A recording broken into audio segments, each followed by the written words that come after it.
Hello dear students, आज हम first class biology के स्टार्ट करने वाले हैं क्लास 11 के लिए।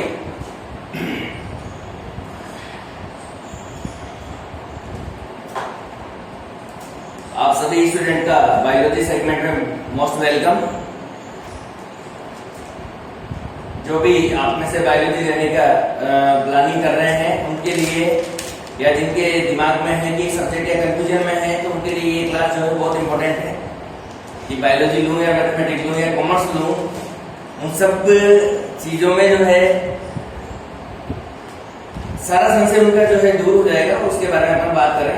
देखिए, पहले तो जनरल से अपन बात करें। Biology is a branch of science which is the deal with organism, study of organism. Biology is a branch of science which is the deal with study of organism. Organism के अंदर क्या क्या आता है? 5 kingdom classification आपने पढ़ा है, Monera, protista, Plantae, fungi और एनिमिलिया। 5 kingdom classification में सारे ऑर्गेनिज्म यानी बैक्टीरिया से लेके जितने भी है उन सब की टोटल स्टडी जो है, उन सब की कंबाइंड स्टडी की को ही हम क्या कहते हैं? बायोलॉजी कहते हैं। मीन्स बायोलॉजी जो है साइंस का बहुत इंपॉर्टेंट पार्ट है। पहले अपन थोड़ी साइंस की भी बात कर लेते हैं। What is science?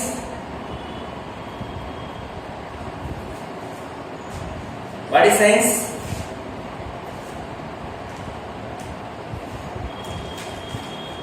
Systematic study of environmental phenomena on the basis of experiments and observations।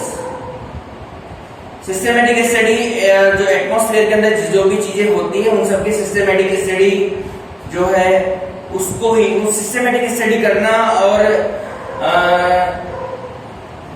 कोई भी चीज क्यों हो रही है, क्या उसका रीजन है, वो सारा फाइंड आउट करना, दैट इज साइंस।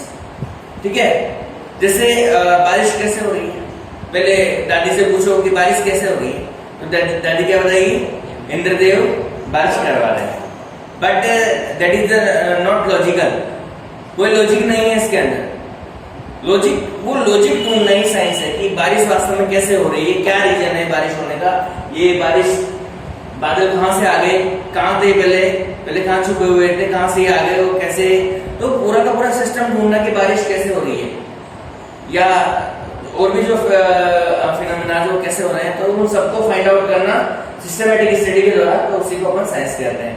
साइंस जो वर्ड आया है, ग्रीक वर्ड है सेरे, उससे आया है सेरे, और इसका मतलब होता है टू नो, जानना। किसी भी फिनोमिना के बारे में जानने की जो प्रोसेस होती है उसी को हम क्या कहते हैं? साइंस के नेम से जानते हैं। अब नॉर्मली साइंस को हमने जो है 2 पार्ट में डिवाइड किया है, classification of science.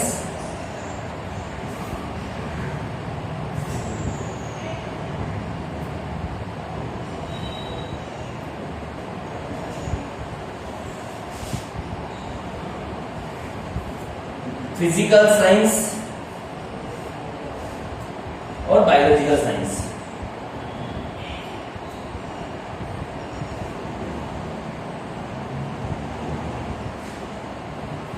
Physical science and biological science. Physical science के अंदर total non living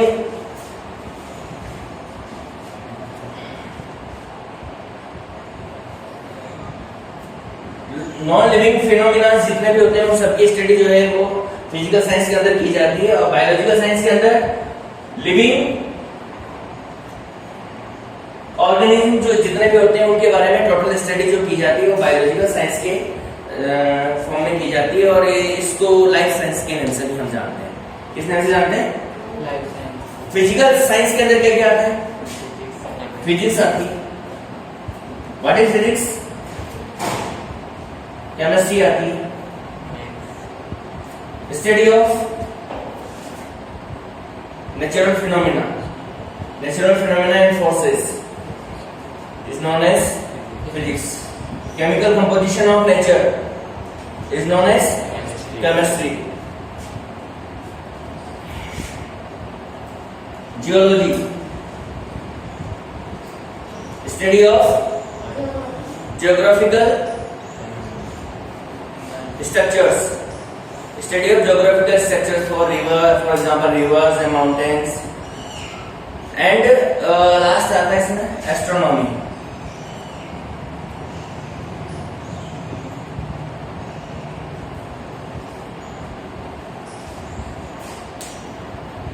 Heavy bodies of atmosphere of space, moon, satellites, planets, उन सब की स्टडी जो है एस्ट्रोनॉमी के अंदर हम करते हैं. ठीक है, तो ये सब के सब फिजिकल साइंसेस के अंदर एस्ट्रोनॉमी करते हैं. बायोलॉजिकल साइंसेस की वैसे बहुत सारी ब्रांचेस है, बट बेसिकली हमने इसको दो ही पार्ट में डिवाइड किया है, बॉटनी और सेकंड जूलॉजी. वैसे बायोलॉजी की बहुत सारी ब्रांचेस अभी डेवलप हो गई. उनके बारे में अपन जैसे टेक्सोनॉमी है, एनाटॉमी है, मॉर्फोलॉजी है, सेल बायोलॉजी है, फिजियोलॉजी है, एम्ब्रियोलॉजी है, जेनेटिक्स है, बायोटेक्नोलॉजी है, माइक्रोबायोलॉजी है, एनवायरनमेंट साइंस है. तो ये बहुत सारी ब्रांचेज है, ये जो है बहुत सारी ब्रांचेज है, but basically botany and zoology के बारे में अपन यहाँ पर बात करेंगे. ठीक है, तो ये तो साइंस के बारे में जनरल बात हो गई, लेकिन हमें साइंस तो आप पढ़ ही रहे हो, और बायोलॉजी के साथ साथ आप फिजिक्स और केमिस्ट्री और पढ़नी है आपको.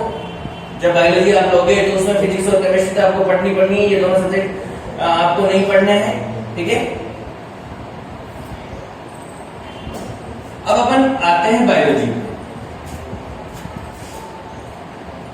बायोलॉजी की डेफिनेशन तो मैंने स्टार्टिंग में आपको बताई थी. Study the branch of biology, branch of science which is deal with study of living organism. ठीक है, तो बायोलॉजी जो बना हुआ है वर्ड बायोस प्लस लोगोस, दो वर्ड से मिलकर बना होता है. बायोस जो वर्ड है ये भी ग्रीक वर्ड है, और इसका जो मीनिंग होता है वो होता है ऑर्गेनिज्म. क्या होता है? ऑर्गेनिज्म. और लोगोस जो वर्ड है ये भी ग्रीक वर्ड है, और इसका मतलब होता है study. Any study of organism is known as biology. ठीक है, तो इनका जो बनाए जाते साइंटिस्ट जो बनाते हैं इनका, तो वो कुछ न कुछ ऐसे मतलब तुक्के में नहीं बनाते, कुछ न कुछ जो है लॉजिक होता है, उस लॉजिक के हिसाब से जो है इसको बनाते हैं. फादर ऑफ बायोलॉजी किसने दिया था सबसे पहले ये बायोलॉजी वर्ड, या फादर ऑफ बायोलॉजी कौन कहलाता है? एरिस्टोटल कहलाता है. कौन कहलाता है? Aristotle, father of biology. Normal भाषा में अरस्तु कहते हैं, एसएससी में कुछ सुना होगा आपने एरिस्टोटल का. अरस्तु कहा जाता है फिलोसोफर का, Greek philosopher, a great Greek philosopher Aristotle. SSC में सुना है नहीं सुना है? नहीं. देखिए एरिस्टोटल का नेम बहुत सारी चीजों का फादर इसको माना जाता है, बिकॉज ये एक पहला ऐसा फिलोसोफर था जिसने साइंटिफिक स्टडी करना प्रारंभ किया था. साइंटिफिक हर चीज को साइंटिफिक व्यू से देखना शुरू किया था. ये फिलोसफी पे कंप्लीटली फिलोसोफर नहीं था, ये कुछ साइंटिस्ट भी था. इस वजह से हर जगह एरिस्टोटल का नेम आता है. और उस समय में हमारे यहाँ जो थे हमारे फिलोसोफर थे, ऋषि मुनि थे, वो इनसे भी महान थे. बस सबसे बड़ी दुर्भाग्य हमारे देश का कि हमारे बड़े बड़े ग्रंथ जो थे वो लुटेरों ने जला दिए. सबसे बड़े बड़े ग्रंथ जो होते हैं जिनमें बहुत सारी नॉलेजेबल चीजें थी वो सब के सब जला दी है. नालंदा पूरा जला दिया गया, तक्षशिला पूरा जला दिया गया. बड़ी बड़ी लाइब्रेरियां थी वहां पर, और हाथ से लिखे हुए बुक्स थी, पांडुलिपि जिन्हें कहा जाता है, वो सबके सब खत्म हो गई. इन्होंने मतलब लोगों को जान के मानते पड़ गए, तो लोग उनको सबको छोड़ के भाग गए. तो ये तो बहुत सारी नॉलेज हमारी डिस्ट्रॉय करती है. बाहर से आने वाले, पहले तो मुगल आए, पहले तो तुर्क आए, फिर मुगल आए, मतलब 1000 सालों में हमारी कल्चर को पूरी तरह से डिस्ट्रॉय करने की कोशिश की. इसलिए हमारी साइंटिफिक स्टडी अगर उन बुक्स को वास्तव में पढ़ा जाता तो बहुत सारी साइंटिफिक रिसर्च उनके अंदर थी. और आज भी ये जितने भी साइंटिस्ट हैं वो सब हमारे उनसे ही इंस्पिरेशन इनको मिलता है. आप इनमें देखिए सारे के सारे हमारे वेदों के अंदर, पुराणों के अंदर सबके ट्रेस मिलते हैं. इस साइंटिफिक स्टडी जो बाद में है ना, सबके ट्रेसेस हमारे वेद पुराणों के अंदर प्रेजेंट है. तो फादर ऑफ बायोलॉजी एरिस्टोटल है। अब इसमें बात करते हैं अपन बॉटनी एंड जूलॉजी। दो पार्ट इसके होते हैं। फर्स्ट अपन बात करते हैं बॉटनी।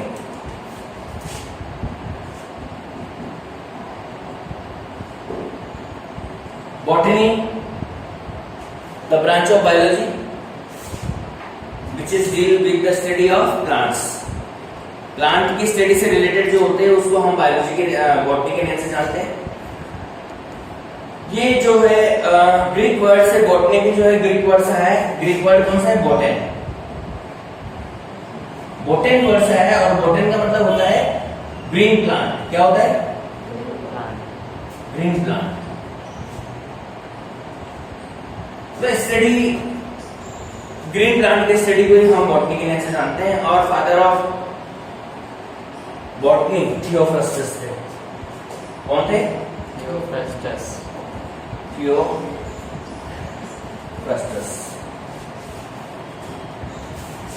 इसके बाद में नेक्स्ट जो ब्रांच आती है इसकी जूलॉजी आती है।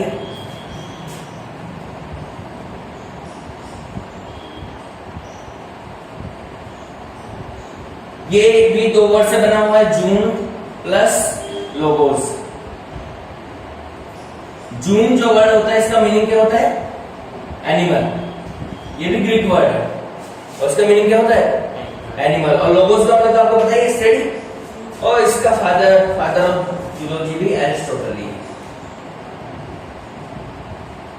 फादर ऑफ जूलॉजी एरिस्टोटल को ही कहा जाता है। तो ये तो जनरल नॉलेज हो गई आपके इसके बारे में। अब जो इसमें बात आती है स्कोप ऑफ बायोलॉजी। ये तो इंट्रोडक्शन की बात होगी, लेकिन मैं क्यों पढ़ूं बायोलॉजी? मैं और सब्जेक्ट क्यों नहीं लूं, बायोलॉजी क्यों लूं? तो स्कोप भी है कुछ इसके अंदर। और स्कोप तो आपको पता चल ही गया होगा, कोरोना काल ने आपको पता चल ही दिया होगा कि केवल और केवल बायोलॉजी वाले ही काम कर रहे थे, बाकी सब सुत्ते पड़े थे।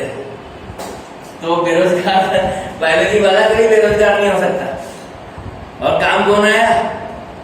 तो कोरोना ने तुम्हें बता ही दिया होगा, फैक्ट्री वगैरह, रोड मैन्युफैक्चरिंग सब कुछ लॉकडाउन हो गया था। और लॉकडाउन क्या नहीं हुआ? बायोलॉजी का स्टूडेंट लॉकडाउन नहीं हुआ। वही डॉक्टर वही काम कर रहे हैं, वही नर्सेस, वही कंपाउंडर, वही मेडिकल स्टोर वाले, जानवरों के डॉक्टर, सब कुछ सारा मेडिकल स्टाफ है। एग्रीकल्चर वाले, एग्रीकल्चर डिपार्टमेंट वाले, उनका भी लॉकडाउन नहीं हुआ। किसी का भी तो बायोलॉजी वाले का लॉकडाउन नहीं हुआ। इस चीज से आप अंदाजा लगा सकते हो कि बायोलॉजी ही क्यों इंपॉर्टेंट है फ्यूचर में। बाकी सब घर पे है ही सही। तो स्कोप की अपन हम बात करते हैं। स्कोप ऑफ बायोलॉजी, क्या स्कोप है बायोलॉजी के? बायोलॉजी लेने के बाद एक चीज नजर आती है बच्चों को। क्या नजर आती है? कि मैं तो नीट करूंगा और डॉक्टर बनूंगा। क्या बनूंगा?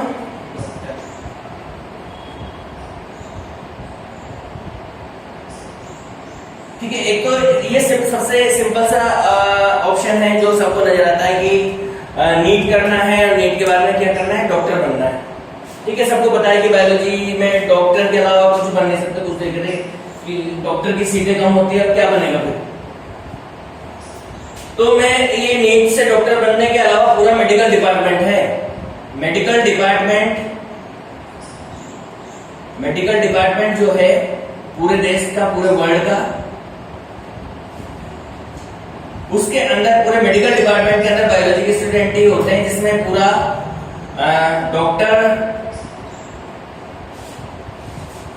नर्सेस, कंपाउंडर, नर्स कंपाउंडर तो वैसे एक ही होते हैं, और मेडिकल वो जो मेडिसिन से डिस्ट्रीब्यूटर होते हैं, टेस्टिंग लैब्स होती है। तो यानी पूरा मेडिकल डिपार्टमेंट उसमें वैकेंसी होती है। किसके लिए होती है? बायोलॉजी के लिए होती है। और कभी भी बीमारियां कम नहीं होगी। आपको पता है कोरोना आया, अगले साल कोरोना का बड़ा भाई सोरोना आ जाएगा, फिर उसके अगले साल सोरोना का बड़ा भाई मरोना आ जाएगा। तो कुछ न कुछ आता ही रहेगा। महामारियां हर साल आ रही है। पहले डेंगू आया, फिर स्वाइन फ्लू आया, फिर बर्ड फ्लू आया, फिर पता नहीं कौन सा फ्लू आया, फिर कोरोना आया, कोई पता नहीं, मतलब हर साल कुछ न कुछ महामारी फैलने वाली है, और महामारी फैलने वाली तो मेडिकल स्टाफ तो कभी बेरोजगार रह नहीं सकता। और इनकी नीड तो जो है हमेशा ही रहती है, इनकी जरूरत तो हमेशा ही पड़ेगी। आपको किसी भी कंडीशन में, कुछ भी कंडीशन हो जाए तो मेडिकल स्टाफ की तो जरूरत पड़ेगी, तो इसकी कमी हो ही नहीं सकती। दूसरी जो चीज है एग्रीकल्चर डिपार्टमेंट पूरा किससे है? बायोलॉजी वालों से रिलेटेड है। तो इसमें सीड का मैन्युफैक्चर करने से लेके, नया सीड बनाने से लेके, नई क्रॉप बनाने से लेके, नई वेराइटीज बनाने से लेके, सब तरह की बहुत सारी चीजें बनाने से लेके, वो सारा का सारा जो है डिपार्टमेंट इसका एग्रीकल्चर का है। एग्रीकल्चर के साइंटिस्ट बनते हैं अलग से, एग्रीकल्चर में बहुत सारी चीजें होती है। एग्रीकल्चर डिपार्टमेंट के अंदर वो पूरा का पूरा जो होता है वो इसी के अंदर आता है। एग्रीकल्चर के अंदर मतलब नॉर्मल क्रॉपिंग तो आती है, खेती वगैरह तो आती है, इसके अलावा फ्लावरिंग, मतलब ये गार्डनिंग वगैरह आती है, वो भी इसी के अंदर आती है। डेयरी प्रोडक्ट्स सारे इसी के अंदर आते हैं। बेवरेज जो जितने भी आते हैं वो सारे के सारे इसी के अंदर आते हैं, और इसमें केवल बायोलॉजी वाले होते हैं। बियर बनाना, अल्कोहल बनाना, शराब बनाना, मिल्क प्रोडक्ट, डेयरी प्रोडक्ट, ये सब के सब प्रोडक्ट जो बनते हैं ये सारे के सारे किसमें? एग्रीकल्चर डिपार्टमेंट के अंदर आते हैं, और ये सारे के सारे जो है एग्रीकल्चर वाले बनते हैं। ठीक है। इसके अलावा एनिमल हस्बेंड्री से रिलेटेड, गाय भैंस भेड़ बकरी, इनको किस तरह से पालने का तरीका क्या है, इनसे इंडस्ट्री किस तरह से डेवलप की जा सकती है, प्रोसेसिंग किस तरह से की जा सकती है, तो पूरा एग्रीकल्चर डिपार्टमेंट पूरा का पूरा इससे, एनिमल हस्बेंड्री पूरा इससे रिलेटेड है। ठीक है। तो सबके आप देख नहीं सकते कि एक चीज है इंजीनियर, उसको छोड़ के सब बन सकते हो आप। इसके अलावा नॉर्मल आप बीएससी करो, बीएड करो, टीचर बनो, लेक्चरर बनो, कलेक्टर बनो, आईएएस ऑफिसर बनो, बैंकिंग में जाओ, बैंक पीओ बनो, और तो सब कुछ आपके पास ऑप्शन खुले हुए हैं। और आपको पता है इंजीनियरों की हालत क्या है? अभी वैकेंसी जो निकली है एलडीसी बाबू, जो चपरासी से जस्ट ऊपर होता है। एलडीसी किससे जस्ट ऊपर होता है? चपरासी से जस्ट ऊपर होता है। सारे इंजीनियर उसी में आए हैं वैकेंसी में। बीटेक, बड़े एमटेक, बीटेक वाले सारे जो है बड़े बड़े इंजीनियर हैं, और वो एलडीसी का फॉर्म उन्होंने भरा है, और एलडीसी में उनकी नौकरी जॉब लगी है। अभी हमारे स्कूल में भी एक आया है एलडीसी की पोस्ट पे, एमटेक है, सीएस में, कंप्यूटर साइंस में एमटेक, मास्टर माइंड है, मतलब कंप्यूटर का। वो जो है बाबू बना है, चपरासी बना है मतलब। तो ऐसे बहुत सारे हैं मतलब। और इंजीनियरिंग में कुछ स्कोप बचा नहीं है। और सबसे पहले जब भी आता है तो लाइफ की जब बात करते हैं तो बायोलॉजी की बात होती है। और आगे आने वाला समय ऐसा ही है, आपके पास दो ऑप्शन होंगे, या तो आप इंडस्ट्रीज लगा लीजिए या आप जिंदगी को बचा लीजिए। दो ऑप्शन जब आएंगे हमारे पास, जब भी ऐसी दो कंडीशन आती है कि इंसानों की जिंदगी बचाए या चलने दे, तो ऐसी कंडीशन में फिर वही अपने पास एक ही ऑप्शन होता है कि हम जिंदगी बचाते हैं, सब चीजों को बंद कर देते हैं। तो लाइफ जरूरी होती है, इसलिए बायोलॉजी जरूरी है। तो इस तरह से आपको पता चला कि पूरा मेडिकल डिपार्टमेंट, इंसानों का मेडिकल डिपार्टमेंट और जानवरों का मेडिकल डिपार्टमेंट बायोलॉजी वालों के कंट्रोल में है पूरा। एग्रीकल्चर डिपार्टमेंट बायोलॉजी वालों के कंट्रोल में है। डेयरी प्रोडक्ट सारे किसके? बायोलॉजी वालों के कंट्रोल में है। ठीक है। तो सबके सब चीजें जो है बायोलॉजी वालों के कंट्रोल, तो बायोलॉजी का स्कोप बहुत ज्यादा है। अब इसके अलावा दो चीजें और है इसमें, एक तो बायोटेक्नोलॉजी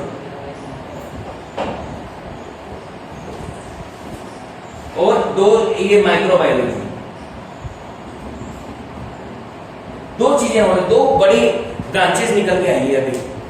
बायोटेक्नोलॉजी के अंदर हम क्या करते हैं, वो देखिए मूवी आपने कौन सी थी, वो क्रिश 3।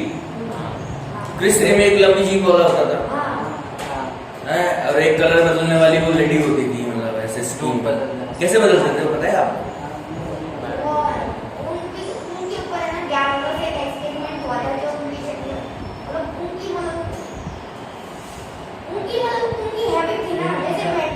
मतलब मैं ये बायोटेक्नोलॉजी की हेल्प से जो है ज्यादा अर्जेंट है, नीचे का गेट लगाया। बायोटेक्नोलॉजी की हेल्प से जो है आप जो है किसी भी जेनेटिक चेंजेस आप कर सकते हैं।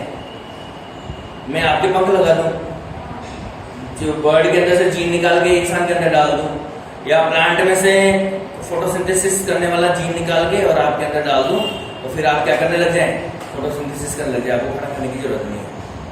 किसकी जरूरत नहीं है आपको, खाना खाने की कोई जरूरत ही नहीं पड़ेगी। ठीक है, इसी तरह से माइक्रोबायोलॉजी से रिलेटेड बहुत सारे प्रोडक्ट हैं जिनका फॉर्मेशन किया जाता है। पूरा एक कोल्ड ड्रिंक्स जो बनती है और ये जूस वगैरह जो जितने भी मार्केट के अंदर आते हैं उन सब में माइक्रोबायोलॉजिस्ट काम करते हैं। तो माइक्रोबायोलॉजिस्ट का बहुत सारा स्कोप हमारे इंडिया में बढ़ गया है। बायोटेक्नोलॉजी अभी इनिशियल स्टेज में है, हालांकि पूरे वर्ल्ड में इनिशियल स्टेज में है, लेकिन इसका फ्यूचर बहुत ब्राइट है बायोटेक्नोलॉजी का। अगर इस तरह से हम आगे तो हमें किसी की जरूरत पड़ेगी नहीं। इंसान अगर बायोटेक्नोलॉजी में से किसी भी ऑर्गेनिज्म से जीन निकाल के हमारे अंदर डाल सकते हैं हम किसी भी इंसान के अंदर, तो इंसान जो है वो अमर होने के रास्ते में चला जाएगा। इंसान कभी बीमार पड़ेगा ही नहीं। अगर बायोटेक्नोलॉजी में इतनी सारी संभावना है कि इंसान को कोई दुख नहीं रहेगा, किसी तरह की कोई डिजीज नहीं रहेगी, किसी तरह की कोई परेशानी उसको नहीं रहेगी। ठीक है, तो अभी इसके अलावा और भी हैं बायोलॉजी के बहुत सारे स्कोप हैं। नॉर्मल स्कोप मैंने बताई थी आपको, टीचर से लेके कलेक्टर तक और भी जो भी चाहे आप वो तो बन ही सकते हैं। मतलब इंजीनियर को छोड़ के आप सब कुछ इससे बन सकते हैं। इंजीनियर नहीं बन सकते, एक सीए नहीं बन सकते, दो चीज को छोड़कर बाकी हर जॉब आप इससे कर सकते हैं, हर जगह आप इससे जा सकते हैं और अच्छी तरह से आप जा सकते हैं, क्योंकि आपकी लर्निंग स्किल, बायोलॉजी वालों की लर्निंग स्किल बढ़ जाती है। क्या बढ़ जाती है? क्योंकि वो लर्न करते हैं ज्यादातर बायोलॉजी में, उनको जो है लर्निंग वाला पोर्शन ज्यादा होता है, तो लर्न करने की कैपेसिटी उनकी बढ़ जाती है। और आगे जीके लर्न करना है, आगे कंपटीशन देने के लिए बहुत सारी चीजें लर्न करनी होती है, तो लर्निंग कैपेसिटी उनकी बनी होती है। इसलिए बायोलॉजी वाले जल्दी इन कंपटीशन में फाइट कर पाते हैं दूसरे बच्चों के कंपेरिजन में, क्योंकि उनके अंदर लर्निंग कैपेसिटी कम हो जाती है।